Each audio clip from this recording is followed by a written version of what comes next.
that we beat a really good team. Long Beach State went to BYU, and it was anybody's game with 4 minutes left in the contest. And if anybody's ever been to BYU and played in front of the Mormons of 17,000 people every game, we knew we were playing a very, very veteran, a tested team, a veteran team, and a very, very skilled team offensively. And the difference was, I thought, that despite their zones and trying to confuse us a little bit now in the passing lanes, I thought we handled that very, very well. To go 24 assists, 7 turnovers, when you're playing the amount of freshmen that we are and the amount of second-year players, to do that against a very veteran crew, that to me was the difference in the game. Certainly we have to get better in a lot of areas, but offensively I thought we handled their half-court pressure zone, you name it, well enough to win the game.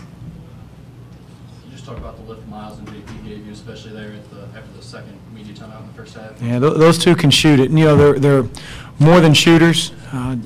Each of them don't just sit behind the three-point line. That's all they can do. JP, I think his first bucket was, an eye the rim, drive, baseline, got fouled.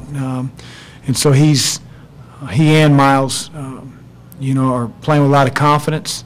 They're guys that their teammates really trust them, and then they can knock down the shot. And so when you got guys on the floor like that, it's hard defensively to really collapse on guys like Matt and Jalen and James in the interior. And so again, we shot a lot of threes tonight, but that's just a function of we were getting the ball to the lane, and they were helping, and then you're just kicking it out and getting open threes, and we'll take those. Seemed like JP had a real pivotal three there in the second half when they cut the lead to 9. Yep. Can you talk about that and how you were able to pull away from that? I think it was an out-of-bounds play, and it's one that we put in maybe a week ago against the zone. And we tried to run it a couple times. Usually in practice we run it against 2-3, and there's a little bit of variation when the team goes 1-2-2. And so we were running it early in the game and weren't really getting necessarily anything out of the action. And then when they went 2-3 because of us going to baseline runner, and they were trying to match up to it, they stuck in 2-3 on the underneath out of bounds, and we were able to free up JP with a flare in on the wing. And so it was a big shot, and JP doesn't have much of a conscience at times, and that's why he throws some of those wacky passes, but good with the bad, I guess. You would all surprised with how much production you're getting from some of the younger guys? Not really. I've seen them for a while now, and each of them wanted to play when they came in as freshmen, felt like they were talented enough, and there's a huge learning curve that they were able to start in July and August because of our trip to Brazil. But the intensity is much different now, but at least systematically and knowing their teammates' strengths and weakness and maybe where they fit in, I think they learned that a little bit earlier. And they're playing with a lot of confidence. They're very confident kids, and they should be. They're talented, and we just got to get them up to speed a little bit better on the other end of the floor.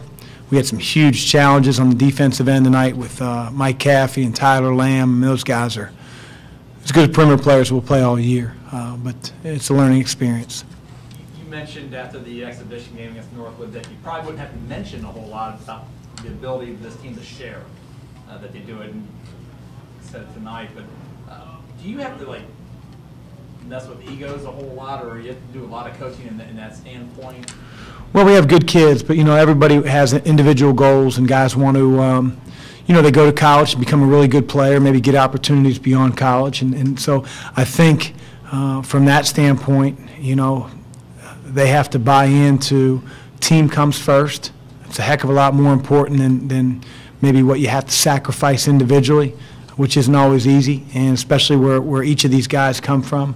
But that's what special teams do. And we're on the very, very, very beginning stages of a season.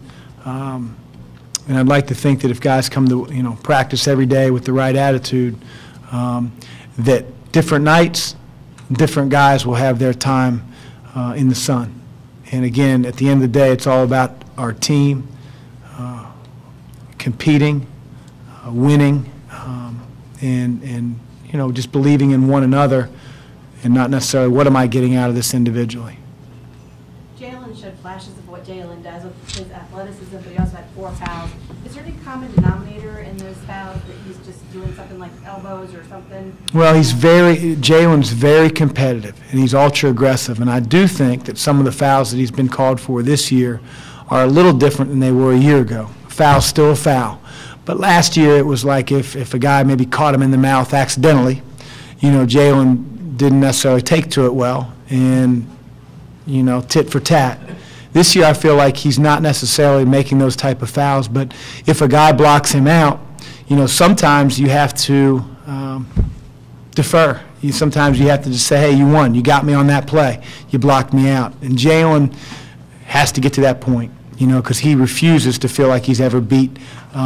If a guy gets around him, he wants to block his shot. If a guy, blocks him out, he wants to figure out a way to get around him, and he's getting whistled for it. And it's things that we point out in practice. He's getting better, but he's far from a finished product. And I think tonight, nights like tonight will hopefully help him learn a little bit quicker.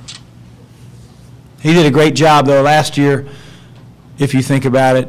Had he had the type of first half where he only played a few minutes and then got in the second half, it'd be a total wash. We wouldn't have Jalen for the whole game. His head would have been who knows where. But he locked in. He was the best rebounder on the floor in the last 6-7 minutes of the game and finished around the basket. And so it was good to see him respond despite maybe not, playing as much and as well as he would have liked. Thanks.